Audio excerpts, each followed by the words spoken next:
बच्चों 2026 का क्वेश्चन है मैथ का। चलिए इसको सॉल्व करते हैं। ठीक है, पहला क्वेश्चन, सही विकल्प चुनिए। देखिए, रैखिक बहुपद x plus b a not equal to zero का शून्यांक है। पहले बच्चों बहुत सिंपल है, माइनस बी बाई ए, तो इसका करेक्ट ऑप्शन है सी। ठीक है, अब नेक्स्ट क्वेश्चन है प्यारे बच्चों, किन्हीं दो सह अभाज्य संख्याओं का एचसीएफ हमेशा कितना होता है। किन्हीं दो सहअभाज्य संख्याओं का एचसीएफ हमेशा एक होता है, हमेशा याद रख लेना प्यारे बच्चों। मोस्ट इंपॉर्टेंट क्वेश्चन है। क्वेश्चन नंबर तीसरा की बात करेंगे हम लोग। द्विघात बहुपद A x square plus B x plus C बराबर जीरो का विविक्तर क्रम। ठीक है, तो इसका फॉर्मूला क्या होता है प्यारे बच्चों, बी स्क्वायर माइनस फोर ए सी। ये सब आपको पता होगा, अगर आप लोग तैयारी कर रहे होंगे तो बहुत ही मज़ा आएगा। छमासिक में त्रिमासिक पेपर देने में आपको बहुत अच्छा लगेगा, और मैं तो हेल्प कर ही रहा हूँ। ठीक है, वाई अक्ष पर स्थित किसी बिंदु के निर्देशांक। तो प्यारे बच्चों, वाई अक्ष पर अगर कोई बिंदु स्थित है तो उसमें एक्स का मान कितना होता है, जीरो। तो देखिए तीनों ऑप्शन, चारों ऑप्शन में देखिए किसका मान जीरो है, तो देखिए सी का मान, तो इसका करेक्ट आंसर होगा। सेम अगर उसी प्रकार अगर कोई बिंदु अगर एक्स अक्ष में स्थित है तो वाई का मान कितना होता है, जीरो। ठीक है, आप सबको पता होना चाहिए प्यारे बच्चों। साइन 30 का मान क्या होगा, तो साइन 30 डिग्री का मान कितना होता है, सबको पता है, 1/2। ठीक है, इस प्रकार से हम लोग क्वेश्चन कर सकते हैं प्यारे बच्चों। ठीक है, अब हम लोग नेक्स्ट क्वेश्चन की तरफ बढ़ते हैं। क्वेश्चन नंबर 6 की प्यारे बच्चों, ब्रह बिंदु से वृत्त पर खींची गई स्पर्श रेखाओं की संख्या। प्यारे बच्चों, ये एक वृत्त है, ये एक ब्रह बिंदु है। तो बाह बिंदु से वृत्त पर खींची गई स्पर्श रेखाओं की संख्या में से कितनी होती है प्यारे बच्चों, दो। तो इसका करेक्ट आंसर क्या है, दो। ठीक है, उम्मीद करता हूँ मज़ा आ रहा होगा प्यारे बच्चों, बहुत मज़ा आ रहा होगा, बहुत मज़े के साथ मैथ पढ़ेंगे हम लोग। ठीक है, कुछ दिनों बाद मेरा वीडियो आने वाला है, लॉन्ग लॉन्ग वाला वीडियो, शॉर्ट वीडियो बनाऊंगा, उसमें एक एक वीडियो में पूरा रहेगा। रिक्त स्थानों की पूर्ति कीजिए। ठीक है, त्रिघात बहुपद में शून्यांकों की अधिकतम संख्या। देखो प्यारे बच्चों, त्रिघात नाम से पता चल रहा है, तीन घात, तो कितने बहुपद होंगे, तीन।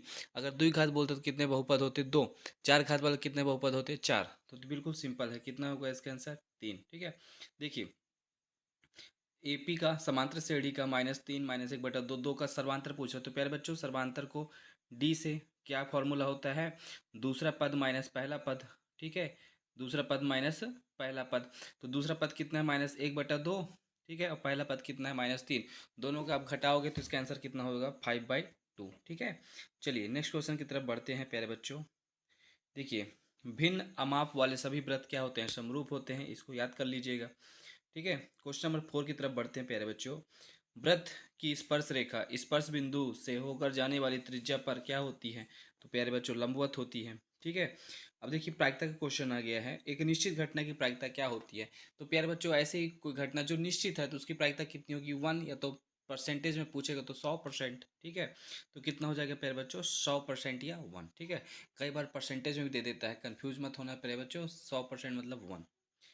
नेक्स्ट, किसी बिंदु की डैश डैश अक्ष से दूरी उस बिंदु की कोटि कहलाती है। तो देखो प्यारे बच्चों, किसी बिंदु से एक्स अक्ष की दूरी इसको क्या कहलाती है, कोटि कहलाती है। ठीक है, बिल्कुल उम्मीद है आपको बिल्कुल क्लियर हो रहा होगा। ठीक है, अब नेक्स्ट की बात करते हैं, सत असत लिखिए। ये 2026 का क्वेश्चन है, एमपी बोर्ड कक्षा 10वीं 2026 का क्वेश्चन है। ठीक है, उसको मैं सॉल्यूशन करा रहा हूँ, ये पेपर का सॉल्यूशन है। ठीक है, सत असत, यदि द्विघात बहुपद x square plus B x plus c a not equal to zero के शून्यंक अल्फा बीटा हैं, तो अल्फा इंटू बीटा मतलब शून्यंकों का गुणनफल कितना होगा।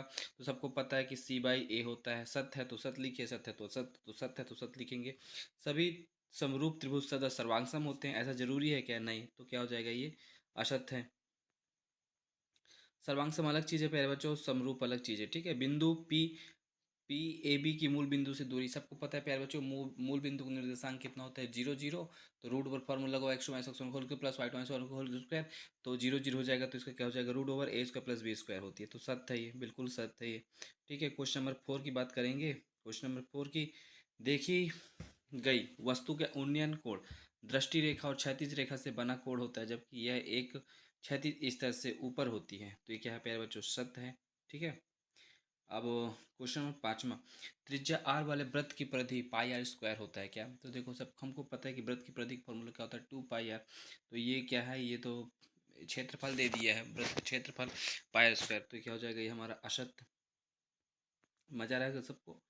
ठीक है, किसी बारंबारता बंटन में किसी वर्ग की संचाई बारंबारता उस वर्ग से पहले सभी वर्गों की बारंबारताओं के योग होता है। तो ये प्यारे बच्चों सत्य है ये। जब आप बारंबारता वाला चैप्टर करेंगे तो उसमें से आपका डाउट क्लियर होगा बिल्कुल। ठीक है, अब सही जोड़ी बनाइए। देखिए सही जोड़ी बनाइए, cos A into sec A, cos A into sec ए। सबको पता है कि प्यारे बच्चों कॉस ए बराबर क्या होता है, 1 अपन सेक ए, तो सेक से कट जाएगा तो बचेगा क्या 1, तो इसका आंसर क्या हो जाएगा 1। ठीक है, इस प्रकार से कॉलम सही जोड़ी बनाना है। ठीक है, तो देखिए इसको कराते जाइए 1, और इसमें दी हुई होगा मैं आपको दिखाता हूँ। घन का संपूर्ण पृष्ठीय क्षेत्रफल क्या होता है, तो देखिए यहाँ पास ये ऑप्शन घन का, देखिए पहले का क्या हो जाएगा 1, घन का संपूर्ण पृष्ठीय क्षेत्रफल का फॉर्मूला क्या होता है 6a स्क्वायर। ठीक है, इस प्रकार आप कर सकते हैं। देखिए सी सी कोण वाले त्रिज्य वृत्त के त्रिज्यखंड का क्षेत्रफल क्या होता है, तो ये आपको सबको पता है 10 30 का मान कितना होता है, एक वृत्तीय क्षेत्रफल का क्षेत्र या चक्ति का क्षेत्रफल क्या होगा, अर्धगोले का आयतन क्या होगा। तो इस प्रकार फॉर्मूला याद कर लेना प्यारे बच्चों। अगर आप मैथ में फॉर्मूला याद कर लेते हैं, ठीक है, तो आपसे सत असत सही जोड़ी रिक्त स्थान और सही विकल्प तो बन ही जाएगा प्यारे बच्चों। एक ही दो क्वेश्चन छूटेगा, बाकी सब बन जाएगा लगभग, और मज़ा आ जाएगा पढ़ने में आपको। ठीक है, और अब देखिए प्रत्येक शब्द के लिए एक वाक्य में उत्तर लिखिए। दृष्टि रेखा को परिभाषित कीजिए। ठीक है, तो देखिए दृष्टि रेखा क्या है, पर्यवेक्षक की आंख से वस्तु तक जाने वाली सीधी रेखा को दृष्टि रेखा कहते हैं। ठीक है, समझ आ गया। अब नेक्स्ट क्वेश्चन देखिए प्यारे बच्चों, द्विघात समीकरण x square plus B x plus C के मूल ज्ञात करने के लिए सूत्र लिखिए। ठीक है, तो मूल ज्ञात करने का सूत्र क्या है, एक्स बराबर रूट ओवर, ठीक है, A minus B plus minus root B उसका माइनस 4ac/2a, ये वाला फॉर्मूला है, इसको भी याद कर लीजिएगा। ठीक है, किसी प्रयोग में सभी प्रारंभिक घटनाओं की प्रायिकता का योग कितना होता है, तो किसी प्रयोग में सभी प्रारंभिक घटनाओं की प्रायिकता का योग कितना होता है 1 होता है। ये सबको पता होना चाहिए प्यारे बच्चों, याद कर लेना। रैखिक समीकरण युग्म में, ठीक है, आश्रित संगत होने की शर्त क्या है प्यारे बच्चों, तो ये हमारा संगत होने का शर्त है। वृत्त की छेदक रेखा को परिभाषित कीजिए कि वृत्त की छेदक रेखा क्या होती है, वह रेखा जो वृत्त को दो भिन्न बिंदुओं पर काटती है वृत्त की छेदक रेखा कहलाती है। और मैं तो बोलता हूँ कि एक आप ऐसे करके डायग्राम भी बना देना। ठीक है, जो दो बिंदु पर काटे ये वृत्त की क्या कहलाती है, छेदक रेखा कहलाती है। ठीक है, दो त्रिभुज की एस भुजा भुजा समरूपता की कसौटी लिखिए। ठीक है, यदि दो त्रिभुजों की तीनों भुजाएं समान अनुपात में हो तो हमेशा क्या होती हैं, समरूप होती हैं। देखिए इसी के साथ हमारा 2000 एमपी बोर्ड दो कक्षा 10वीं 2026 के सभी एमसीक्यू क्वेश्चन हमने सॉल्व कर लिए हैं। लॉन्ग क्वेश्चन के लिए प्यारे बच्चों आप पेपर देख सकते हैं। ठीक है, वीडियो पसंद आई हो तो प्लीज़ वीडियो को लाइक सब्सक्राइब